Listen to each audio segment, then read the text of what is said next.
Hi, today I have a very special guest, Isaac Baier, and it's a person, it's a human that does a lot for humanity, and I have the pleasure that I know him personally as a client, and we kind of became a friend, and that's why I wanted to bring him to share his personal experience to Unpain Clinic audience.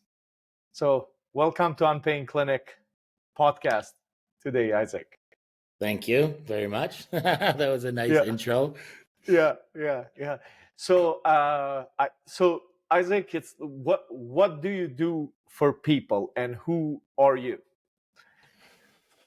Well, what I do for people, I'm a health and wellness coach and I'm a bodybuilding coach. So I teach people healthy eating habits, mindset around food. I'm also like their accountability coach. So basically, I build their training, I build their diet, I build their supplement protocols, I build their steps and cardio protocol. I help build their nighttime routine in order to just, number one, it could be the goal of losing body fat, it could be the goal of building muscle, it could be the goal of just trying to be healthy and feel better, right? And then Yeah. me myself, I am a professional bodybuilder. I've been competing for 15 years. I do it professionally, so I went from the amateurs all the way up to the pros, and then now I've taken all my knowledge from competing in food and kind of compiled it over the years and put it into just helping people, reach their goals of whatever their goal is, but if it's losing fat or building muscle. Yeah. It's interesting, and the reason why I wanted you to be specifically at this time and come and share your personal experience with anybody who is connected to this medium is that it's beginning of the year. It's January. It's Yeah. January. It's the goal setting month for so many people, but these goals don't last. So why does that happen? Why? Like, I've seen you how disciplined you are, and we're gonna talk about that. But why so many of January goals they don't end up, achieved? Oh man. You could go so many different ways on this question, but I just think it's such a drastic lifestyle change for a lot of people, and they don't realize how much they actually have to change, to reach that goal. So let's say someone wants to shed, 30 pounds of body fat for the summer, right? And they first of all, most of my clients have unrealistic timelines. They think, hey, 1 month of like clean eating, going to the gym, I'm going to lose 30 pounds. Well, it's very unrealistic. And number two, they think going to the gym alone without dieting is going to help them, lose weight, right? Actually, hold on, I'm going to take my headphones out if that's okay. Okay. Yes, that's totally fine. Yes. Yeah. I feel like I can talk better and think better without headphones in. Very true. A lot of them, like, they fail on their goals because they've never really tried. So this is why my company is called Iron Edge Lifestyle Training and Nutrition.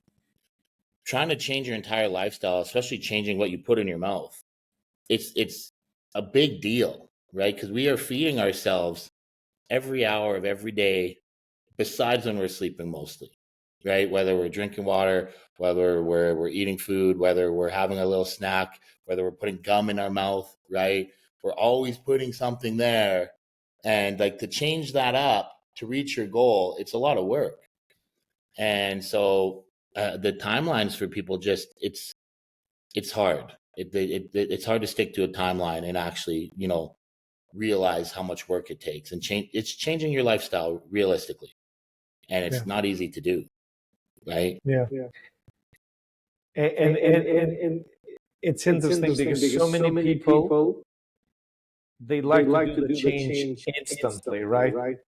And they, like, sometimes a big change kind of shocks the nervous system and panics the nervous system, and it's like, I don't want to do that. So what, from your personal experience and working with people, is what do people that achieve those goals, have something different compared to the one that actually failed? So you mentioned one timeline. Is there anything else? I think it just comes down to discipline, and I get this a lot between clients. It's like, I have no motivation today. I don't want to do this. Where the clients who actually succeed is, I have no motivation today, but I'm disciplined enough to do this. Yeah. Right. And I get that all the time. Like, clients will send me a text, Isaac, I have no motivation today. I'm kind of burnt out. I just don't want to do this. Well, that's too bad. You have to go move your body. You have to go get your groceries. You have to go to the gym. It's not going to do it on its own. And you think you're going to get results only when you're just with motivation? Because we're not motivated at all. I'm motivated almost not at all every day. I'm like, fuck, I got to go to the gym today again. I got to eat this meal again today. But I have the discipline to do it. And I think the difference is, the people who succeed have discipline, right? Yeah. I also noticed that people who succeed well, they're kind of just sick of where they're at, right? They're just sick of lacking confidence. They're sick of feeling like shit. They're sick of, the negative beliefs that come in with not being confident in their physique or their health, right? Or they've hit kind of rock bottom of like a health standpoint, from severe colitis, severe IBD, diabetes, whatever the issue is, right?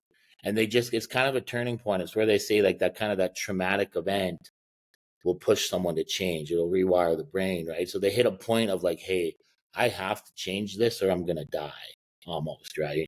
Yeah. Like, I had a client sign up in the new year this year, and his dad died of a heart attack of obesity. His uncle died of a heart attack of obesity.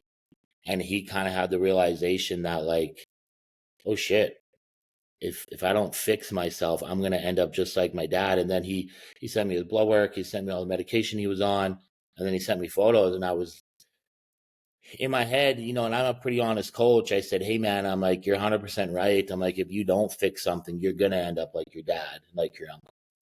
Right. And that's kind of those are the people who usually do pretty good too, because they know it's kind of like more of a life or death situation. And when I say death, it's like they're not going to die tomorrow, but it's just a prolonged, in 10, 15 years, this could be very, very bad. Right. Yeah. So it's actually sad because many people end up in that level gradually at that point, right? But then they have very hard time leaving that environment, because if you don't have energy, if you're not feeling well, it's hard. Your system is more in survival mode than in creation mode. yeah. So, what do these people typically start with? Like, what do you start with initially to help somebody in that position? Like, not even to that low level of health, but even if somebody that just wants to, they're in pain from like let's say lower back, knee, shoulder, and so what do you start typically with to help people? Food, eh? Wow. Yeah. Food is the number one. Like, we talk about this lots when I come in for my treatments, how important food is. And you hear the saying all the time, food is medicine, right? So basically, when I get these clients who sign up, whether there's an ailment, like I said, like diabetes, or they have chronic arthritis or something like that, it's just getting the food dialed in. And so many times, a lot of these clients, they don't realize how shitty they feel until they start feeling good, right? Because it's been their everyday norm. So I had like another example, another client who signed up in the new year. She's never been to the gym before. She's never really done any exercise. And I built her nutrition program, and she was just overwhelmed by just eating food. And I said, hey, I'm like, we don't have to do this the very first day and check off all the boxes. It's not going to be like that, right? The step one is, let's get a diet you can kind of adhere to, right? And let's just get 3 meals in a day. So we kind of work, in baby steps. It's like 3 meals a day. right? That's week 1. Okay. Week 2, let's do 4 meals a day. Okay. Week 3, let's get 4 meals a day and walk for 20 minutes, right? Week 4, let's do, 4 meals a day and walk for 30 minutes. And then gradually build these things up so the confidence starts to build with the individual, right? But I always base everything down to food. And usually after about 4 weeks, 95% of my clients on their weekly questionnaire will say, I'm feeling better. My mental clarity is better. I have more energy throughout the day. I'm not napping during the day, but the scale's not going down. And I'm like, so? And they get so fixated on the scale, and they get so fixated on their look. They feel like they're not progressing, right? And then I read back to them. I said, well, look at question number 5. I feel amazing. I'm not napping during the day. I'm sleeping better. I'm like, I think that's more important than looking a certain way or having the scale drop down. Yeah. And it's simply because we just switched their food up, right?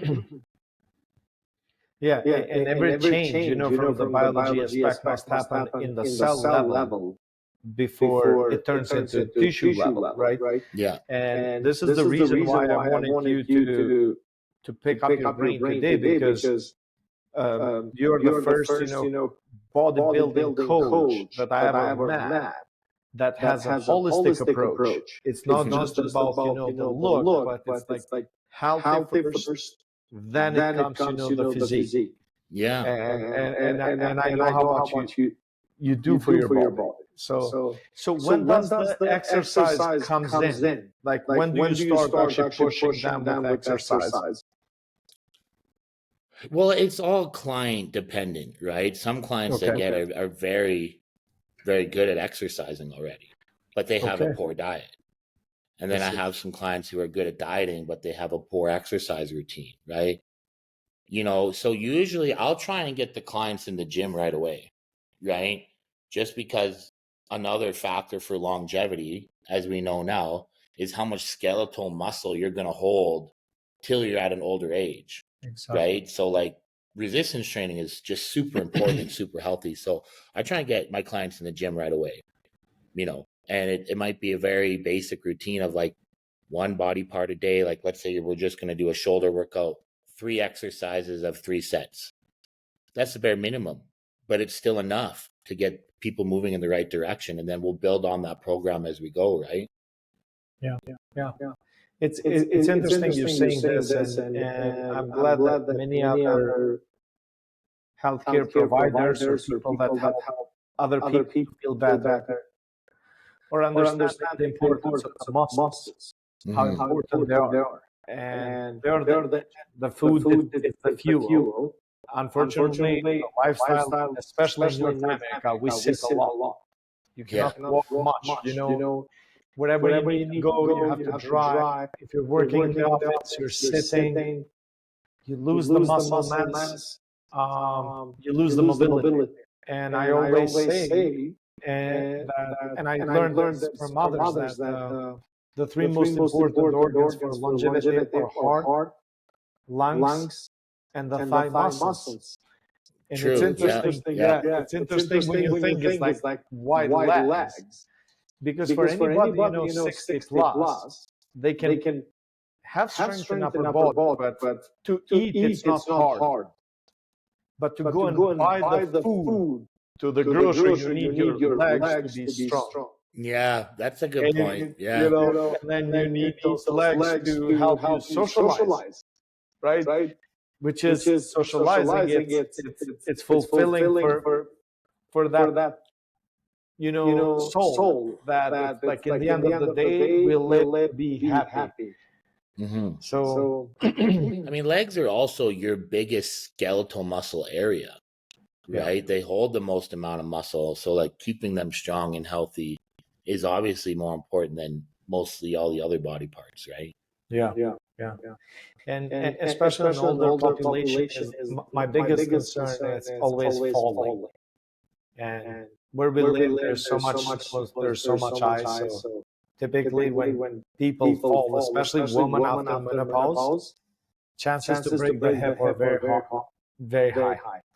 Oh and yeah, their then bones that get so much becomes more a brittle. downhill. And, yeah, Yeah, yeah. So Isaac, tell me a little bit more about you, because it's interesting how you can do the hardest sport, which is bodybuilding, for 15 years. So how did you start it? What motivated you, and what discipline did you have initially, and now? What the day looks like of Isaac? uh so there's a lot to unpack in that I question. know. So how did it start? Well, we can go way back, and it started as a child, a little 4 or 5-year-old kid, right? And the ages of 0 to 7 for a child are the most important times to program the brain of a child to be successful or be healthy, be happy, right?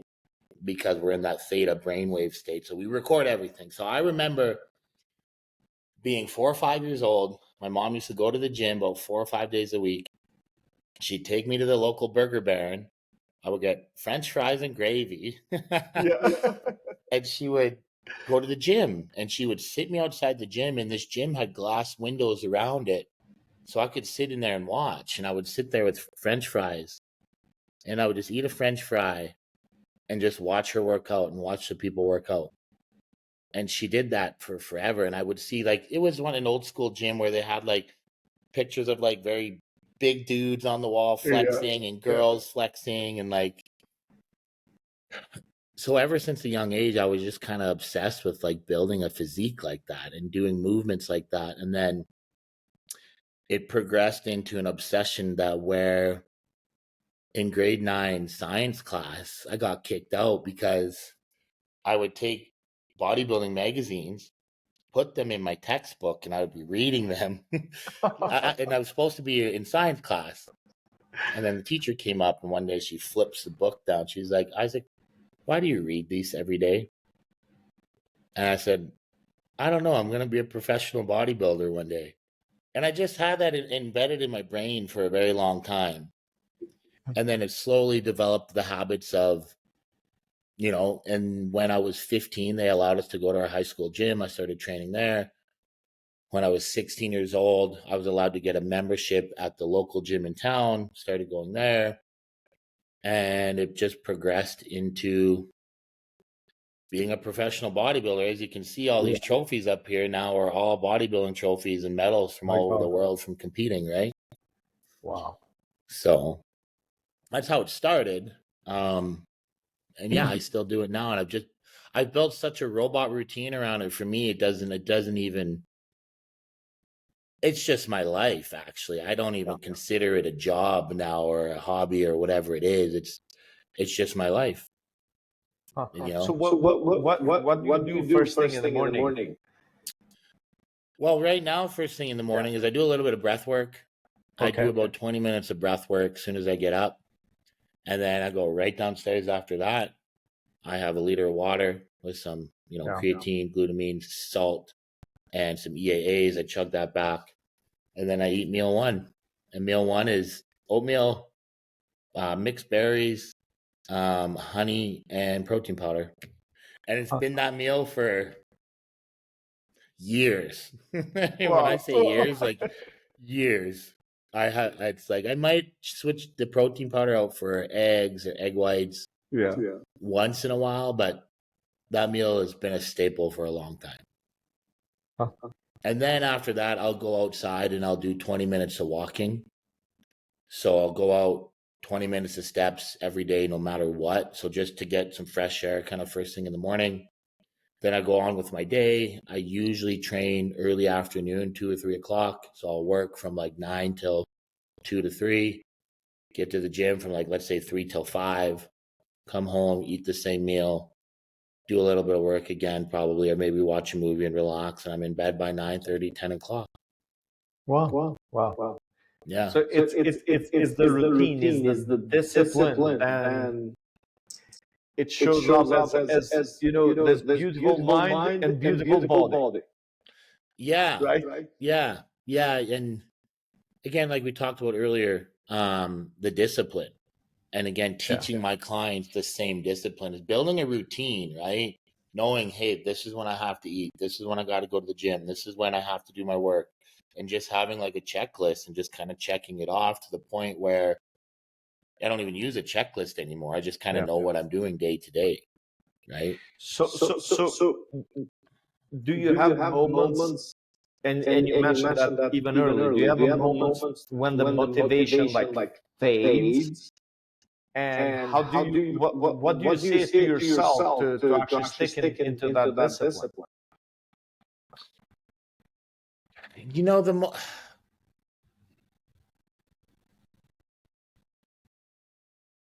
it's the goal that I want to achieve, right? It's to stay in that kind of routine, to stay disciplined. It's like, hey, if we're looking at it from a bodybuilding perspective of like building my physique, it's like I have 1 year till I start another contest prep and I want to bring a better package to stage. So I just know I have to do this routine every single day in order to achieve the physique that I want to bring on stage, right? Yeah. So it's picking the goal. And I find now with clients too, a lot of these people sign up, they're like, oh, I want to lose weight. But they don't have a goal. They don't have a timeline. They don't really have anything that's kind of driving them and pushing them. So when they sign up, one of my questions is like, what is your goal? Like, what is the goal that is driving you? Is it, I want to be motivation for my kids, right? Or is it, I want to just look good for a wedding. I want to look good for a vacation. I want to feel sexy for my wife, right? Because if we don't have a goal, people tend to just kind of like half-ass it.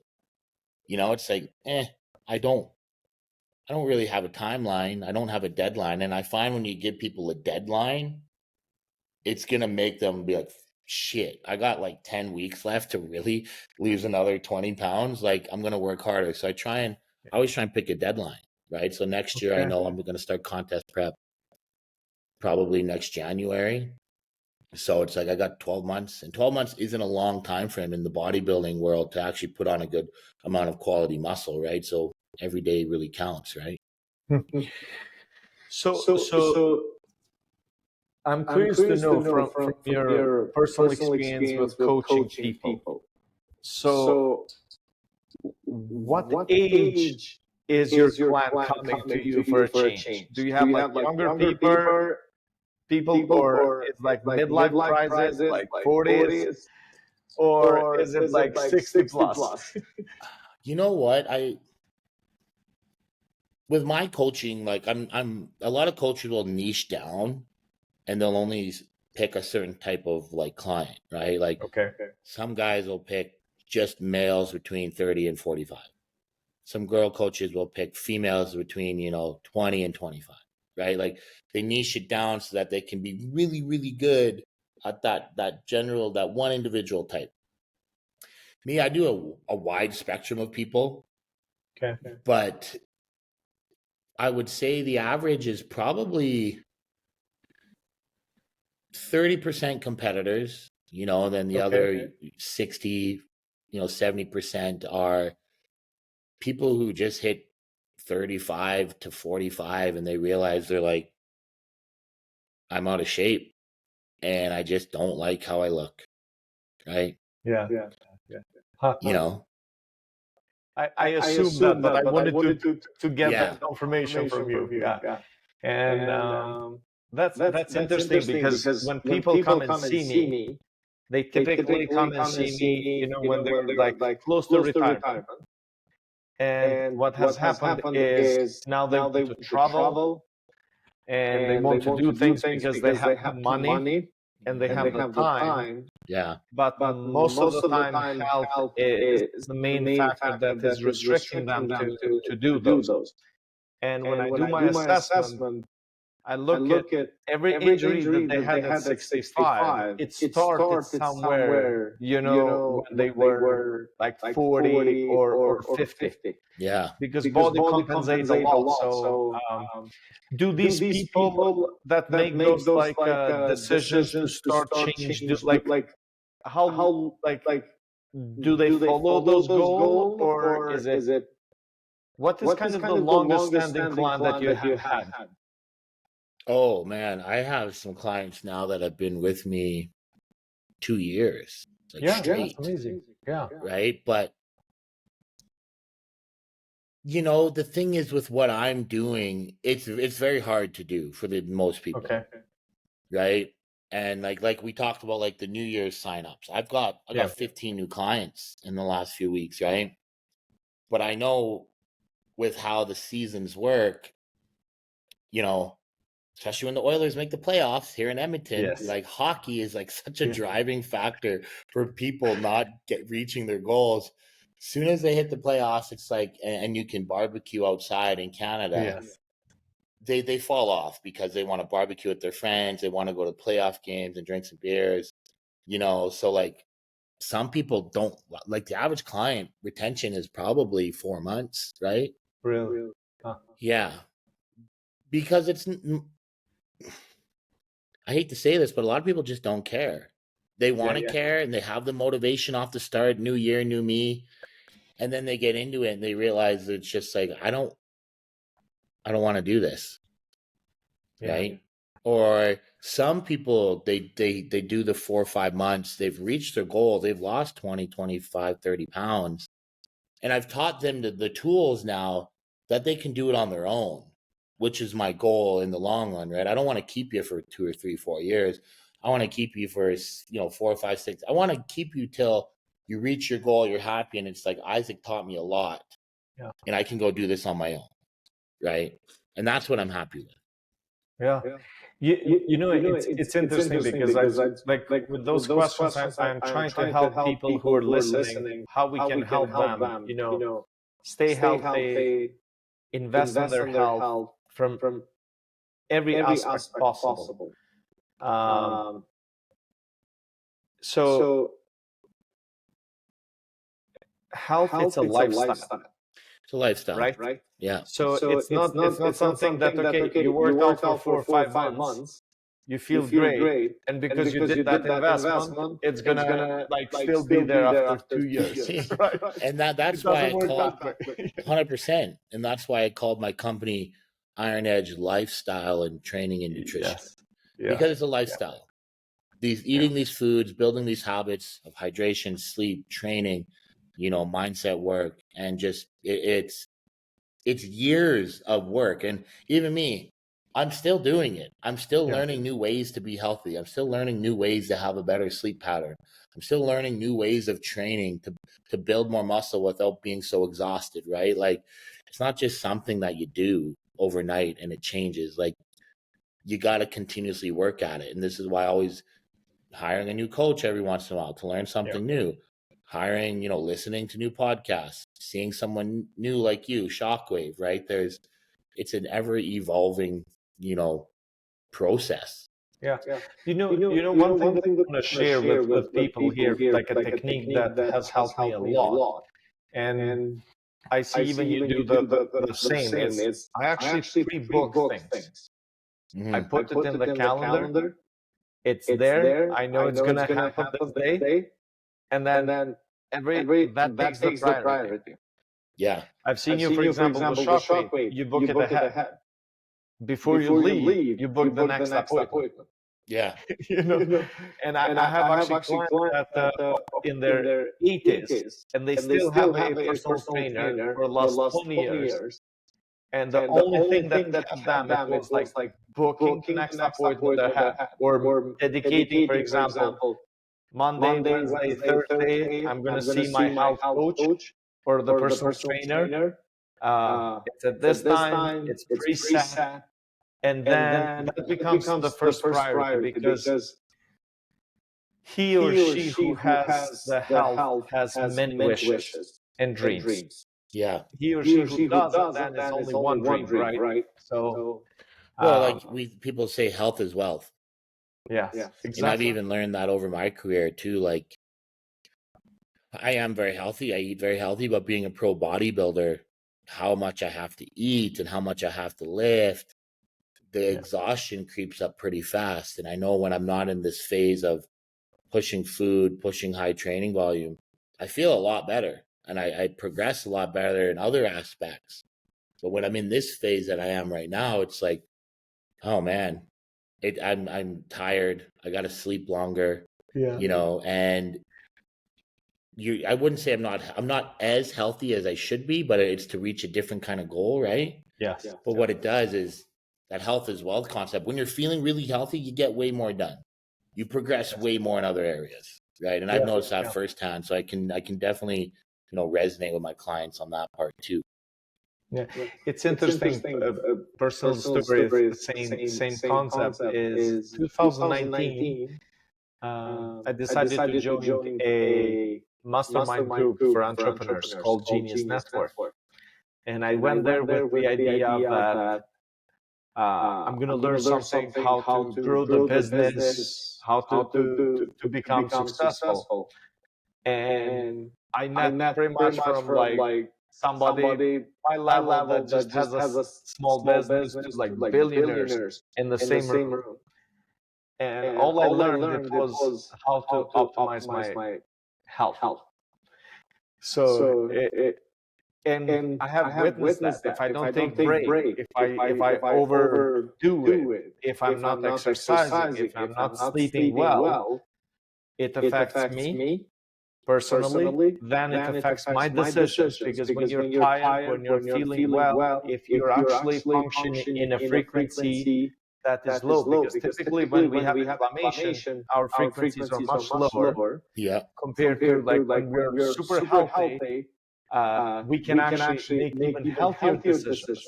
Oh yeah, we can respond and not react. So if somebody doesn't want to be a bodybuilder but just wants to live a healthy, happy lifestyle, how much do they have to invest per day? That is kind of the minimum that is going to give them the maximum results. The minimum to get maximum results. Well, again, it kind of depends on your goal. Like if we're just talking health, I'm just such a big advocate of just getting a high step count. There's a ton of data, there's a ton of research on 10,000 steps a day, right? And longevity with that is huge. Movement, and people think movement has to be running on a treadmill or like, running outside of jogging or being on the stair stepper really hard. No, it's just moving your body stepwise. If you can hit a 10,000 step count a day, you'll see drastic improvements in your body composition, your sleep, your cognitive performance, right? But I think to be optimized health again is getting in an adequate amount of protein over anything else too, right? And then I'm a firm believer in resistance training, like huge believer in. I'm almost more of an advocate of actually resistance training over step count. Because step count's not going to keep that muscle on like we talked about earlier, right? Resistance training is going to keep that muscle on, and as we said, more muscle mass as we're older is produces better longevity, right? So the bare minimum.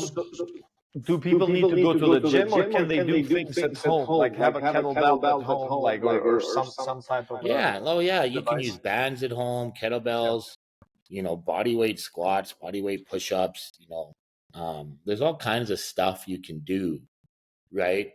But again, it's not, we can say all that, but it's what does the client have accessible is like what we have to look at on my end. Do they have a gym membership? Do they have home weights, kettlebells or a squat rack or a bench or something like that? Do they have a treadmill, right? Is it where they live, like Canada? Is it way too cold to go outside and do steps? Like we can suggest all these things, but it's also working with the client. What do they have accessible to reach that goal, right? But mostly everybody can get outside and go for a walk. It might be cold, but you can still do it. And that's where, again, the discipline comes in over the motivation, right? There's been days where I'm like, I just got to get outside and do my steps.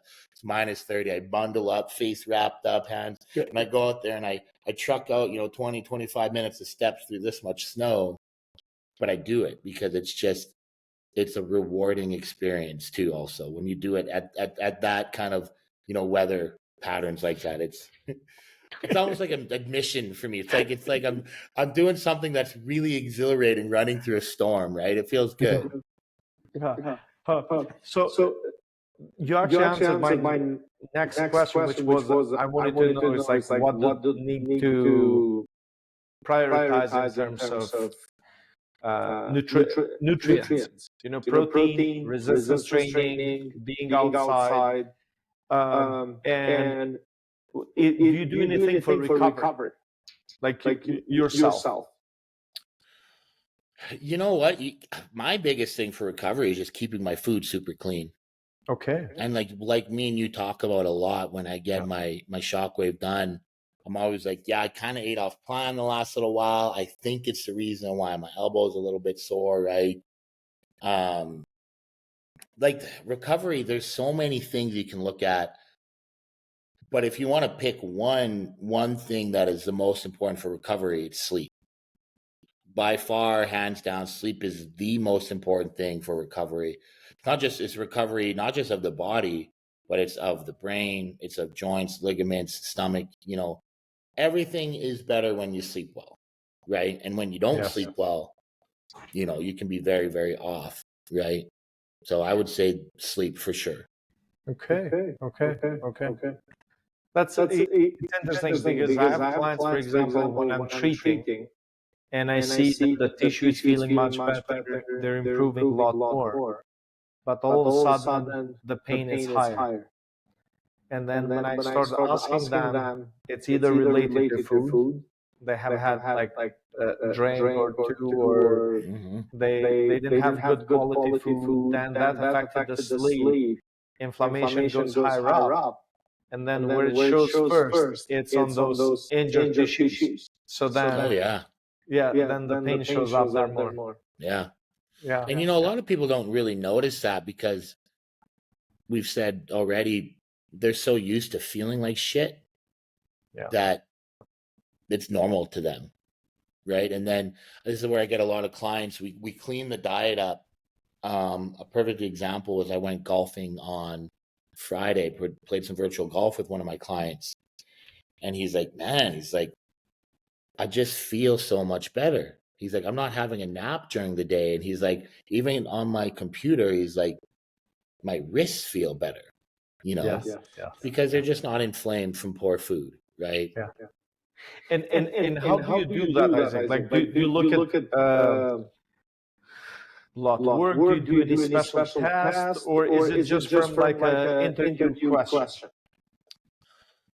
Well, like, what do you mean? How do I do what? Like, make someone to figure out, for example, food changes for that human, for that client?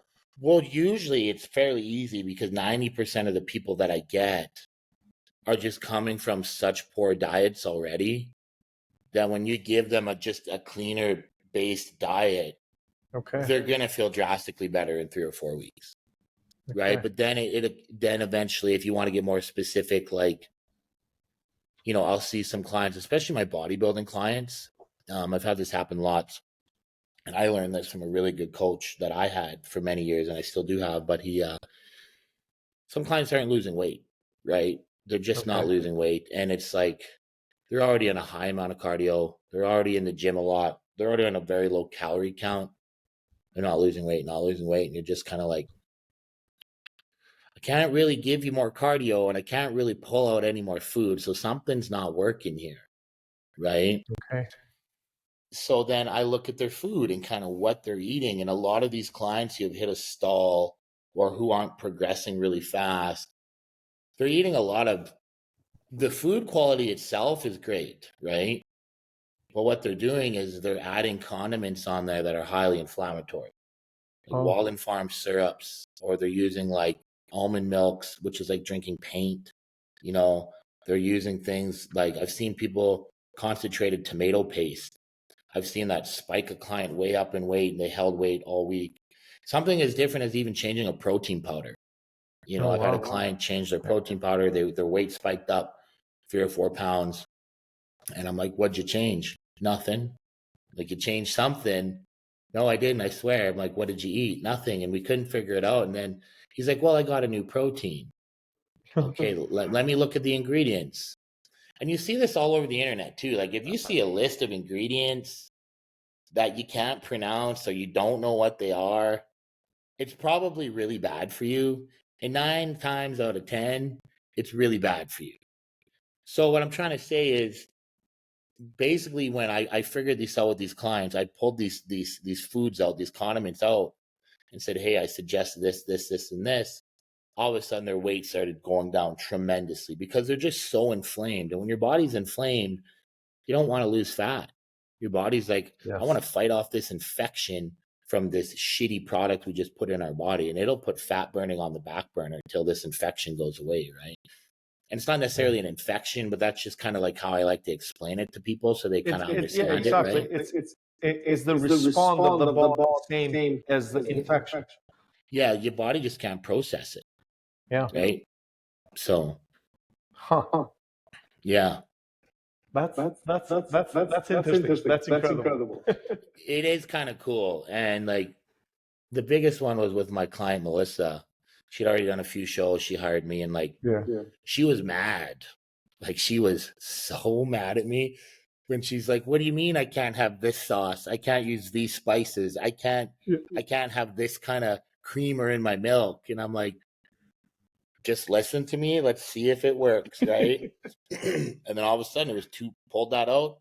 After a week, 2 pounds a week, 2 pounds a week, 2 pounds a week. Then we started bumping her food back up, right? More 2 pounds a week, 2 pounds a week, more refeed days, right? And then she was the most shredded girl on the show. And she's been the most shredded girl 2 years in a row now.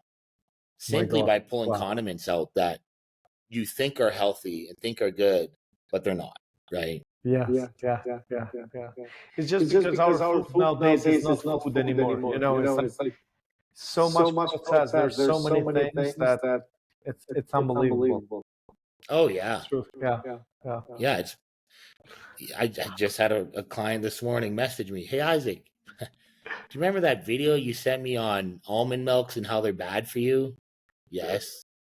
You're totally right. I put almond milk back in my meal plan today and I feel like shit. Well, they probably had a copious amount of almond milk, but they aren't, our foods aren't good for us. Right? Yeah. Wow. So is there any specific branded protein or something that you take or that you know from personal experience that is good overall? I mean, there's a lot of good quality brands, but it also depends on the individual response, right? So like, this is why like one diet doesn't fit all. This is why like we talked about, I think 2 weeks ago, the carnivore diet. Yeah. Some people do that diet and they're healthy as can be, right? Some people do that diet and they're not healthy. Some people can eat a vegetarian vegan diet and be healthy, where the next person gets very sick off a vegetarian vegan diet. So it's the same things with like protein, right? You know, there's a lot of different styles of protein out there. So you just got to have the individual try it, you know, see how gauge the body response. Are they bloated? Is the cognitive performance, are they brain foggy a few days after using it? Are their bathroom breaks increasing, right? Are their stools worse, right? That's kind of how I gauge the quality. But, and again, it's back to the labeling. The least amount of products in the label are probably the best. Okay. You know, so like there's a brand, the Naked Casein or the Naked Whey. I think I sent that one to you. Yeah, I've used that. I like it. Yeah. It's very bland in flavor, but quality-wise, it's got like coconut sugar, it's got cocoa, it's got whey protein, and it's got one other ingredient. But all the ingredients you can actually pronounce, and you know they're legitimate ingredients, right? So that's just kind of how I gauge it too for an uneducated person. Right. And that's why it's so important when you want to make, you know, changes in your health to get a coach, to get the like whatever your needs are. Like go and see a therapist and not try to kind of do things on your own. You can, but then most of the time, from a injury perspective, if body cannot fix something, then it's gonna adapt to it. because we're always in survival mode. So even you just with that protein, when I talk to you, like just a single thing, you changed my life a lot. Oh You yeah, know, you did, eh? it helped a lot because I was actually missing I wasn't taking enough protein. Yeah. So and then that recommendation was very good. Another personal experience, a few years back, I did a microbiome testing, and then I found out that I cannot actually digest beef properly. Mm-hmm. And so my superfood for like meat, it's lamb. So I did that change, and I don't feel bloated. I don't have that inflammation. So it's interesting how one little thing can make a huge difference. So I got a question for you. So how does your stomach react on your deer meat versus beef and the lamb? It's interesting. Even with deer, for example, deer meat, no difference than lamb. Yeah. But Okay. if I eat beef, it's almost like beef. And this is something that I was thinking it was normal because I would eat beef and I would go to probably to bathroom like 4 or 5 times a day. And Oh yeah, that's that's not good. You know, even though it wasn't, completely water or anything, like no diarrhea style, but it's like it's too much wasted energy. Yeah. And recently, about 2 months ago, I wanted to get some collagen, and I got this at Costco. It was beef based. As soon as I start using that, literally 2 days later, same thing. It's like no. This is the collagen. So once you kind of learn what your body needs and wants, and it's clean, you can tell right away as soon as you put something that your body doesn't like. Well, dude, and the simplest way I explain it to my clients is like, let's say you're driving a Ferrari, right? You can put like 94 octane in it, or you can just put regular, whatever it is, 89 octane. I don't know the differences, but like, put really good gasoline in a car, it's going to run efficiently. You put shitty gasoline in a car, it's gonna run, but it's gonna break down a lot earlier, right? And it's not gonna have the performance that it should, right? And the human body is the same. We feed it is fuel, right? The same as the gasoline in the car. So if you're putting shitty fuel in your body, odds are you're probably gonna feel like shit. And again, said this twice already, but I'd like to always really say it because it kind of nails it into the viewer's head, I guess. Like, you don't really know how shitty you're feeling till you clean it up. Yes. Right? Yeah. When I was part of that Genius Network group, Joe Polish, the founder, he said the statement that hit me very hard. It's imagine if you have a $1 million a racing horse.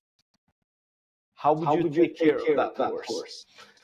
We would not feed bad food. We would make sure that it gets massage, get chiro, get shockwave, because we invested $1 million in it, and we want that horse to win. But when we come to ourselves, our bodies, sometimes we compromise a lot. Yeah, dude. Like, you could go so deep on this as to like it's because what we're surrounded with too. And we're surrounded with fast food. We're surrounded with easy, quick, and that's just what we've been born. Like, we're in a high stress environment always, right? Yeah. Last thing people want to do is go to the grocery store, wash their produce, cook their meat, prep their food. They're so stressed out every day that it's like, I just want to get a burger and come home and relax. Boom. It's the ease of convenience. And we've been designed to not treat ourselves like $1 million racehorse. We've been designed to treat ourselves like a donkey on the side, in the farm versus a racehorse, right? Yeah. And it's tough, though. If we break that down, let's take and I'll hold this question for after, but the reason why people are actually stressed, because when you're missing the essential minerals, the essential food, you're automatically going to be in fight and flight. Yeah. So that's why, after work, you don't have the energy to go to the grocery store and to cook for yourself, and you just want to settle for something just to feed the hunger. So how do you have any suggestion, like how do you prep food for yourself, or like how people can actually eat healthy in an easy way? Like, do you plan or? I wouldn't say there's an easy way, because again, if you look at a lot of my clients, they've never done this before. Okay. Right. But what I do with them is I build out their nutrition programs. And then I'm like, is this a food that you enjoy? Yes. Okay, perfect. Is this a meal that you would enjoy? Yes. Okay, perfect. So I build out all these programs, these diets. I give them 25 different meal options. So they have to go. And then I build out, it's again, picking days of the week where you can commit to getting those foods. So like my clients is every Thursday and every Sunday. Right? Okay. Those are your days where you have obligated to, this is your day off from the gym. So this is where you have an extra 2 hours to go get groceries, to come home, prep your food, and continue being healthy. Right? But the easiest way, like to be healthy again, it's a lot of prep work. You know, and there are there's food companies now you can phone and say, hey, this is my diet plan. I'm going to be landing in LA next week. Can I have it delivered to this hotel? And they'll prep your food, they vacuum seal it, they spice it for you, and you show up and everything's ready. So you can actually stay on that plan, right? So there are ways to do it, but for me, it's easy because again, I built that routine for so many years, but the average person, it's a lot of work, right? Yeah. But even with little change, they can still improve a lot and change a lot. So yeah, and it's just, it's a lot. The easiest change is just getting rid of regular pops and junk food in the house. Yeah. Like I promote this on my Instagram pages all the time. You'll see me talk about it. Just get rid of it. Get rid of the junk food.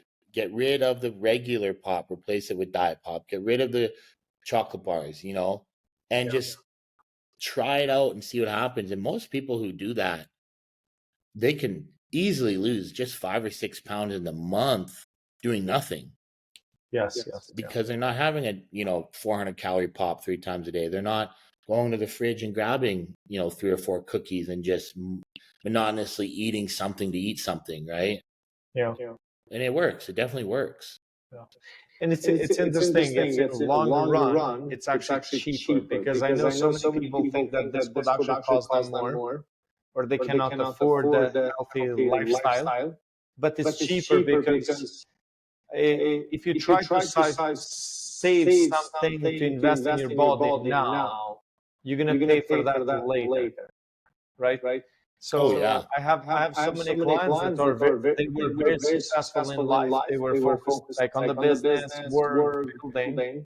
But then once it hit 65, 70, because they did not take care of themselves on a regular basis, now they end up with an injury that it's literally, they're spending so much now to actually take care of the body. So yeah, it's huge, man. And a lot of people don't think about anything until something, right? They don't think about an injury happening. They don't think about, a disease happening until it happens. Yeah. Right. They don't take prophylactic strategies to prevent that because, you need some, like we talked about at the very beginning of the podcast, you need something that's going to trigger that type of lifestyle to come about. Right. Yeah. And unfortunately, it's too late for a lot of people, Yeah. True. Wow. Right. Wow. Thank you, man. Thank you for all these gold nuggets, because I honestly learned so much just talking to you today. And I know we talk a lot, when you Yeah. come for shockwave treatments and stuff. So So I want to ask you about shockwave. Like how do you find shockwave? Because you have been doing now for a while, or what's your view on that? Well, since I've our been a audience client, might- I've been back for 2 years straight, and it's not because I'm constantly injured and we can't fix it. Yeah. I come back because I know it works. Like being a pro bodybuilder, deep tissue massage, cupping, dry needling, IMS, acupuncture. I've done everything. I've literally done absolutely everything you can think of to fix my thoracic and my elbow issues. And shockwave's the only one that worked. But again, you were the first, practitioner who didn't just look at the injured area and be like, well, we better work there because that's where it hurts, right? Because like you've taught me too, a lot of injuries aren't isolated to that area. It's coming from somewhere else, whether your chest is pulling over here, pulling on your thoracic, or if it's your sternum's really tight, pulling on your mid back, right? So it's like you worked areas that I didn't think would never need to be worked on. And I haven't had a back like this in years. And so that's why I keep coming back, because it worked. It definitely works. Yeah. I love it. Yeah. Thank you. Thank you. It's true. It's like from my perspective, I'm kind of used to expecting those results. But when I see those every day, and it's interesting because even with shockwave or anything, like any tool, even with food, with exercise, these are tools that help you to feel better, right? So you can use them when there's an injury, but you can actually use them even to prevent the injury or just to feel better. So yeah, there's a lot of reasons, like you've taught me why you can use shockwave. It's not just to heal an injury.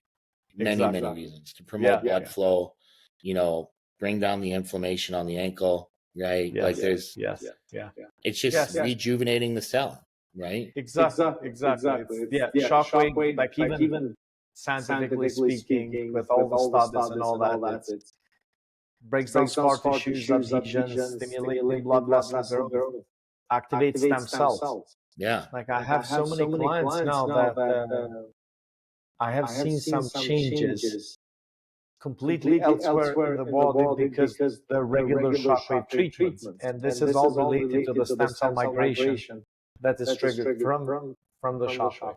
Yeah.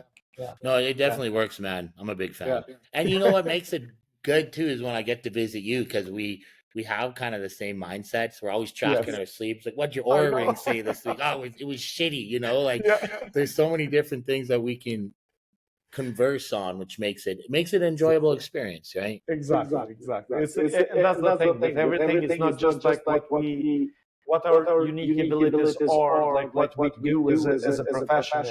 It's how we do it. Yeah. So 100%. So Isaac, where people can find you? Like, do they have to come and see you in person, or pretty much you can help them even virtually, right? Most of my clientele, well, pretty much 99% of them, were all online, right? So I have my Instagram, my personal. So I have two accounts. I have my pro bodybuilding page, which is kind of more like the personal life of Isaac and the bodybuilding life of Isaac. So that one's just Isaac Baier _IFBB. And then my other Instagram account is my coaching page. This is where you get a lot of the education. You get a lot of the client testimonials. You get the client transformations. And that one is called at Iron Edge Lifestyle, right? So they're two separate ones, because there's a part of me, I just like to keep coaching as coaching, right? Yes. And then my bodybuilding, I keep it bodybuilding, right? So I have two pages. You can find me mostly there. And that's pretty much it. Instagram's been my main thing for getting clients over and over and over again. I don't have a TikTok. Like I have a Isaac Baier Facebook, and I have an Iron Edge Facebook. If people use Facebook, they can find me there as well, right? Yeah, we'll make sure to put all those links on the show note. Yeah. So people can actually connect with you find help with you. Yeah. So is there any question that I should have asked you, but I haven't?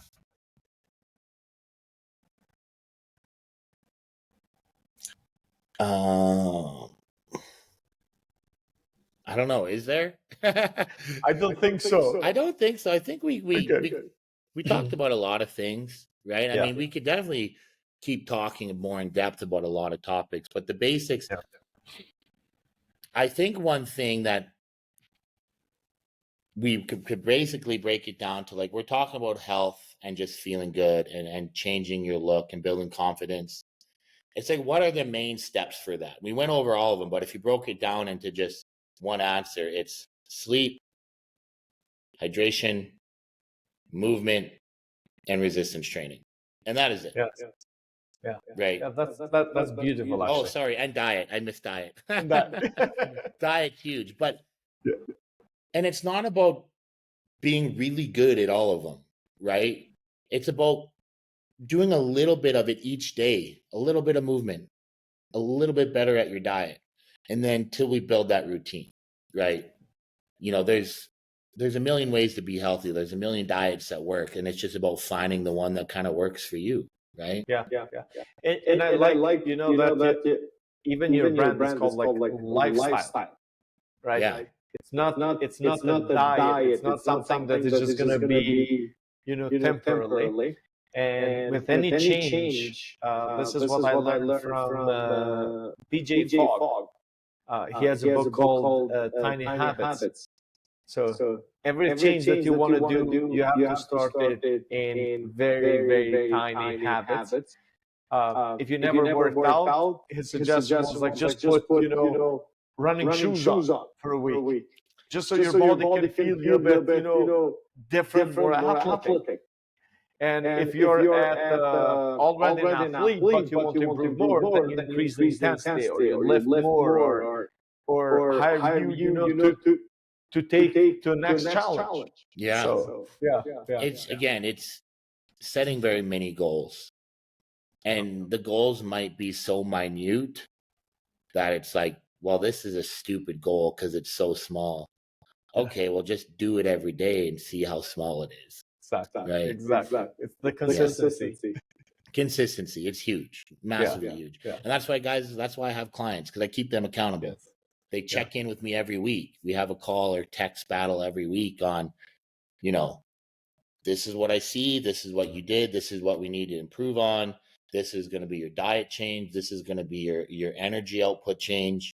And then I work with them and I keep them accountable. And I say, hey, who said you could go out and have 5 milkshakes today? Well, if you want this to work, so it keeps them accountable. It's like, shit, I gotta check. I gotta show up so I don't disappoint Isaac and I can get these results, right?